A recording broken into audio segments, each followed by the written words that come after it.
Good evening, good day to all of you, those who are following us, joining us in other parts of the world through this live streaming. As I used to do that during weekdays, I usually center the reflection on the first reading, which is hardly tackled on Sundays in our homilies. So I would like to focus then on the first reading. And anyway, the gospel is always tackled during Sunday liturgy, Sunday homilies. The first reading today is taken from a letter that is very short, the second letter of John. There are 3 letters. The second and the third are actually very short ones. These letters, second and third letter of John, have only 1 chapter, actually. Nevertheless, it is, I would say, very substantial because it reflects the themes that are found, for example, in the 4th gospel,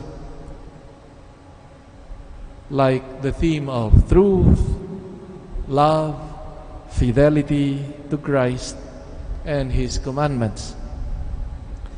But the main concern of this second letter of John is connected with the emergence of the first heresies in the church. This was written around 90 to 100, 110, this letter. And the concern was already these so-called heresies or deviations in terms of doctrine. When we talked about heresy, it is a position, I believe, an opinion contrary to the accepted or orthodox religious doctrine. The particular heresy here was the so-called proto-Gnostic view. And what is this all about? The view that denied the truth of the incarnation. Meaning, they denied that the Son of God would become like us, flesh and blood. In fact, in verse 7 today, it points out that many deceivers, it says, do not confess that Jesus has come in the flesh. By the way, just few days ago, I saw a debate. I think it was posted on Facebook, and one of the points precisely that was being presented as an argument of those who are following this view that Jesus is a mere man, mere human being, was this verse now. And the other one was pointing out, well, if you read very well, it affirms that Jesus is indeed a human person, but it does not deny that He is a God. Of course, this is still a battle among some sects in our world today, like here in the Philippines, one sect would say that Jesus is just a mere man or a privileged human, but not necessarily equal to the Father. Just as one also who claims the chosen or the appointed Son of God. All these things. Now, the author of the letter appeals vigorously to the faithful, to the hearers to which the letter is addressed, to remain faithful in the genuine doctrine of Christ. So here, the author emphasizes the importance of correct doctrine. No. And he challenged them to remain faithful. One of the implication of this doctrine of the incarnation, why was the belief in the incarnation of the Son of God is so important, or for them and for us today? The implication of this non-acceptance of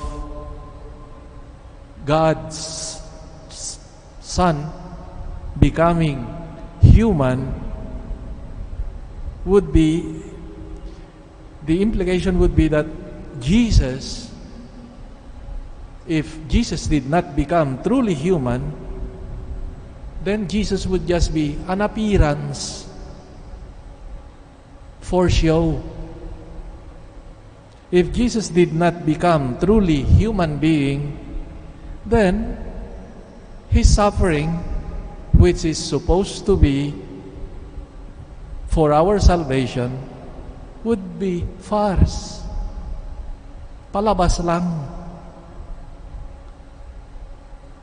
Hindi totoo if Jesus was not truly human. So also with His love, with His compassion, mercy, would just be palabas, drama. It had the form of love, but not really love, compassion, mercy, because Jesus would just be appearance, and that would compromise also our own salvation. It was difficult for them to imagine that the Son of God, all holy, to become truly human, because they thought that flesh is evil, with that dualism between the created world as evil and the spirit that is holy.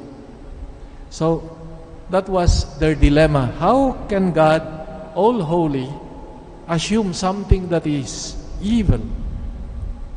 No? That was their dilemma. So they thought that the Son of God, so their solution was, well, Jesus was just an appearance of a human being, but not truly human. Our doctrine, Christian doctrine, of course, says that and proclaims that Jesus is truly God and truly human. And it assures us that whatever Jesus did for us, His love, His suffering, His words were real, authentic, and it is rooted in His humanity. On the other hand, He is also truly God because He comes from God. And His salvation becomes truly effective, not only the work of human beings. So, here the challenge therefore is for us, and the author is challenging his hearers to be, to keep deepening our faith. Faith is nourished, must be nourished. Do not consider that what you have learned in your catechism to prepare yourself for First Communion is enough. Sometimes They just, well, I was baptized, I received communion, I hear once in a while the homily of the priest, etc. While they can nourish us, but a more serious look into our faith, the doctrine of what we believe in, should be our concern. Our faith is nourished in prayer, what we do, in the celebration, in the sacraments, but also through greater understanding of what we believe in, the doctrine of faith. It is heartening to find during this pandemic how many online talks, courses, Bible sharing, Bible studies. So many opportunities actually that you do not need to spend or to go to a place. Sometimes you get offer of this deepening from United States and other parts of the world, or even here in our country. So look at the offering of, let's say, I for one, if I may tell you, every Wednesday there is a Bible study being offered by our neighbor, Father Randy Flores of Camuning, Sacred Heart.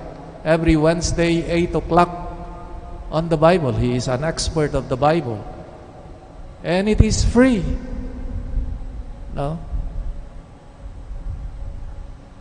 What I have learned 30 years ago in theology, in Bible, now it is being, how I realize how it progressed already, knowledge. So we need to deepen our faith by knowing better our doctrine, what we believe in.